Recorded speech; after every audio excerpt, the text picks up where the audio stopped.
Vancouver's housing crisis has taken a turn for the worse.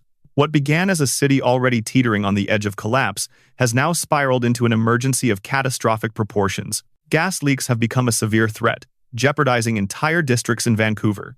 And it's not just a minor issue that can be easily fixed. It's a ticking time bomb that is rapidly unraveling the city's already fragile housing market, which had been struggling with sky-high prices, underdeveloped infrastructure, and poor urban planning. This disaster is now becoming a symbol of everything that was wrong with the city's housing strategy. The initial gas leak, reported in downtown Vancouver, seemed like just another typical maintenance issue. The smell of gas was detected in one of the older residential complexes in the heart of the city. Local authorities, at first, brushed it off as a minor problem, expecting a quick fix. Emergency services were dispatched, but by the time they arrived, the situation was already spiraling out of control.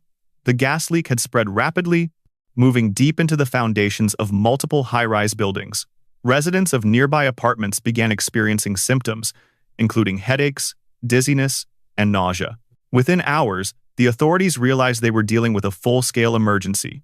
This was no longer just a leak in one building. Gas had permeated entire districts. The local authorities scrambled to contain the leak. The fire department and emergency services worked frantically to assess the extent of the damage. But the more they dug into the problem, the worse it became. By the following morning, over 1,200 homes had been evacuated in downtown Vancouver. Local officials called in hazardous materials teams, and emergency shelters were quickly set up for the displaced residents. However, no one expected the situation to escalate so rapidly. As the gas leak spread, so did the panic. People who thought they were in the clear soon realized they were at risk too. Entire neighborhoods were being evacuated, and the fear of a widespread explosion was palpable. The housing market, which was already fragile due to the city's unregulated boom, began to show signs of stress almost immediately. Vancouver, a city with some of the highest real estate prices in the country, was already seeing signs of a slowdown in the market. Foreign buyers, once a major driver of the market, had been pulling out as new regulations imposed heavy restrictions. The real estate sector had been struggling to maintain its once thriving pace, and this gas leak was the final straw. Developers who had already been struggling to complete their projects were now in crisis mode. With no buyers and rising costs due to the emergency, many were forced to abandon their construction sites. Those who had already put down deposits on properties now found themselves in limbo, uncertain if their homes would ever be completed or if their deposits would ever be refunded. Banks, already cautious in the wake of Vancouver's overheated market, pulled back even further. Mortgage rates began to rise as banks and lenders sought to protect themselves from the fallout. The city, which had once attracted major international investors, was now facing a financial shutdown. Vancouver's real estate market, which had been a symbol of prosperity, was on the brink of collapse. Many feared that this could be the final nail in the coffin for a city already dealing with an oversaturation of housing, a shortage of affordable options, and a rapidly growing homeless population. As the gas leak continued to spread, it became clear that the city was facing a system failure of unprecedented scale. Vancouver's infrastructure, once praised for its growth and development, had been built on shaky ground. Many of the city's oldest buildings, built during the early days of its boom, were not up to code and could not withstand such a large-scale disaster. What began as a minor leak exposed the fragility of Vancouver's housing system. The city had grown too quickly, without enough thought for its long-term stability. Now, Vancouver was reaping the consequences of decades of rapid expansion, unregulated development, and a lack of proper oversight. The crisis was not just a question of infrastructure. It was a question of leadership. Vancouver's political leaders, already under pressure from the housing crisis, now found themselves in the eye of the storm. The mayor and city officials were caught in a web of contradictions.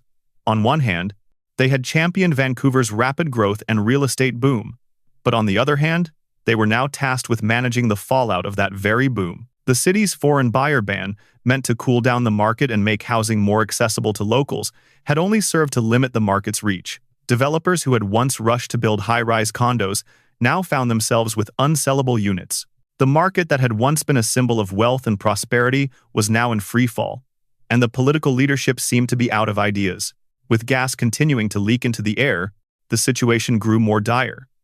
Several buildings had already been deemed uninhabitable, and the structural integrity of many others was in question. As engineers assessed the damage, They realized that entire districts could be at risk of collapse if the situation wasn't addressed immediately. The city's construction projects, which had been underway for years, were now delayed indefinitely.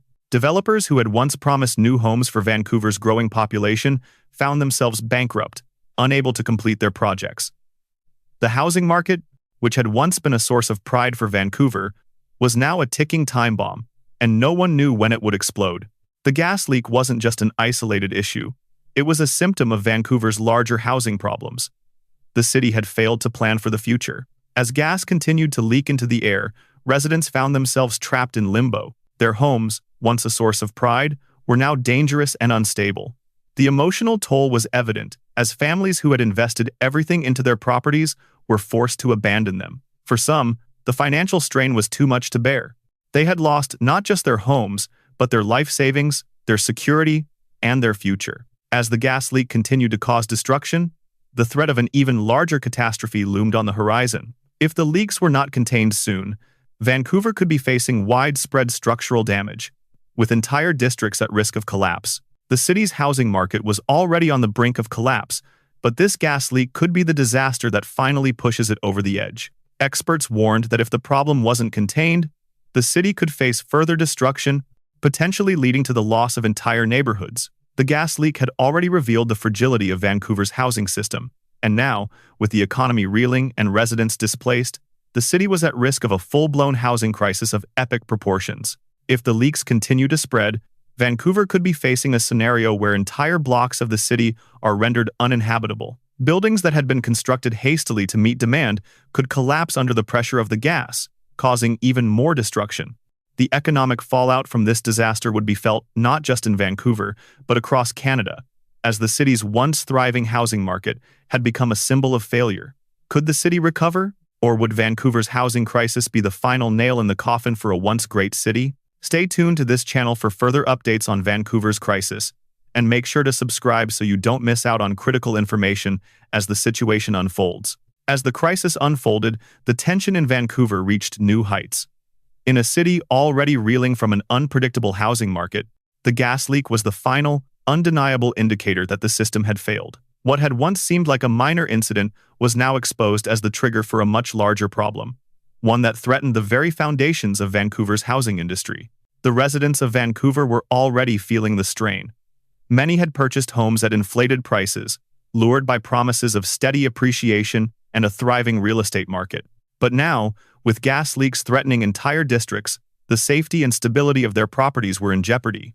In one of Vancouver's most expensive neighborhoods, luxury condos were being left empty as their owners sought refuge from the toxic air. Meanwhile, the city's poorest residents, already struggling with rising costs of living, found themselves displaced yet again. Once considered a beacon of prosperity, Vancouver was now a symbol of systemic failure. The housing market, once a critical engine driving Vancouver's economy, was in freefall. In the weeks following the gas leak, real estate agents reported a drastic decline in home sales. Interest from both domestic and international buyers plummeted as the city's reputation as a safe and lucrative investment destination began to crumble. Developers, who had once seen Vancouver as the crown jewel of Canadian real estate, were now retreating in droves. Many large-scale projects were either abandoned or indefinitely delayed. The shockwaves were felt across the economy, with businesses linked to construction and real estate facing bankruptcy. As the evacuation orders continued, the city's infrastructure began to buckle under the pressure. Emergency responders worked tirelessly, but their efforts were continually thwarted by the sheer scale of the problem. The gas leak, which had started in one building, was now moving through the city's aging infrastructure like wildfire. Vancouver's once stable foundation, built on decades of rapid growth and development, was now exposed as brittle and unreliable. City officials, who had long claimed Vancouver's housing market was in a state of controlled growth, were left scrambling to manage the fallout. The mayor, whose office had been under increasing scrutiny for months over the rising cost of living and homelessness, now found themselves facing an unprecedented crisis. Public confidence in the city's leadership was at an all-time low, and with each passing day, the panic grew. The local government struggled to provide clear answers, and their inability to quickly contain the situation only exacerbated public fear. As the gas leak spread, entire neighborhoods began to resemble ghost towns. Evacuees, whose homes had been deemed unsafe, were forced to live in shelters. Many of them, unable to find alternative accommodations, turned to temporary housing options in neighboring towns. Families were torn apart by the uncertainty of whether they would ever be able to return home. Business owners who had once prospered in the downtown area now faced the grim reality of having to shut down operations indefinitely. The Vancouver that had once been a symbol of prosperity was now a city under siege. The gas leaks revealed the most vulnerable aspects of Vancouver's housing system. Decades of rapid development, coupled with a lack of robust regulation and planning, had allowed developers to cut corners in the rush to build high-rise condos and luxury apartments. What should have been a well-planned city with a diverse housing supply had instead become a playground for foreign investors and high-end buyers. Vancouver's once thriving downtown had turned into a fortress of glass and steel, but behind the shiny exteriors were crumbling foundations. The buildings that were supposed to last for generations now stood at risk of collapse, and residents were paying the price. At the same time, the political fallout from the gas leak began to take shape. The city's foreign buyer ban, designed to cool the overheated market and make housing more accessible for locals, had done little to address the underlying issues of affordability and stability. In fact, the ban had only pushed foreign investors out, but not without consequences. The market had been left with a glut of unsold luxury condos, and those that remained on the market became increasingly unaffordable for Vancouver's middle class. Meanwhile, the pressure on the rental market skyrocketed, further exacerbating the affordability crisis.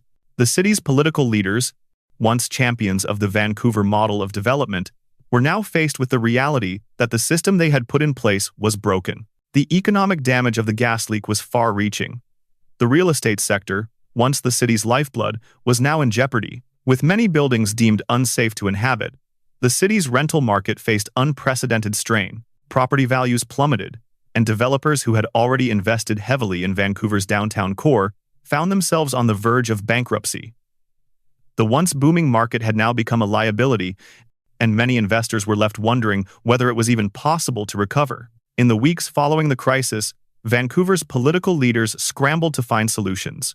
Emergency measures were implemented to secure the gas leaks, but the damage had already been done. Vancouver's housing market, once considered a model of growth and prosperity, was now a case study in failure. The damage to the city's economy and reputation would be felt for years to come. But the real question remained: could Vancouver ever recover from this? Was the gas leak just the beginning of a larger collapse? Or would the city's resilience prove strong enough to withstand the fallout? The crisis had revealed just how fragile Vancouver's housing market had become. What had once been an economic engine for the city was now a potential hazard, and the future of the real estate sector was uncertain at best. In the aftermath of the disaster, experts and analysts began to wonder whether Vancouver would ever return to its former glory. Could the city rebuild its housing market from the ground up? Or would this catastrophe mark the beginning of the end for Vancouver's status as one of Canada's most desirable places to live? What was clear, however, was that the gas leak had exposed the deep flaws in Vancouver's housing system, flaws that could not be ignored any longer. As the city began its long and uncertain journey toward recovery, the lessons learned from this crisis would no doubt shape Vancouver's future. The question now was whether the city would be able to rebuild in a way that was sustainable, equitable, and resilient, or if the next disaster would be lurking just around the corner. For now, Vancouver's residents, businesses, and political leaders must face the harsh reality of what has transpired. With the housing market in turmoil and the city's future uncertain, the real challenge will be whether Vancouver can learn from its mistakes and emerge stronger. The coming months will reveal whether the city can recover from the gas leaks or if the damage is too great to repair. Stay tuned as we continue to cover this crisis and bring you the latest updates. Don't forget to leave a comment saying number 1 and subscribe to the channel to stay informed on this critical issue. Your support is crucial as we bring you more insights into the unfolding disaster.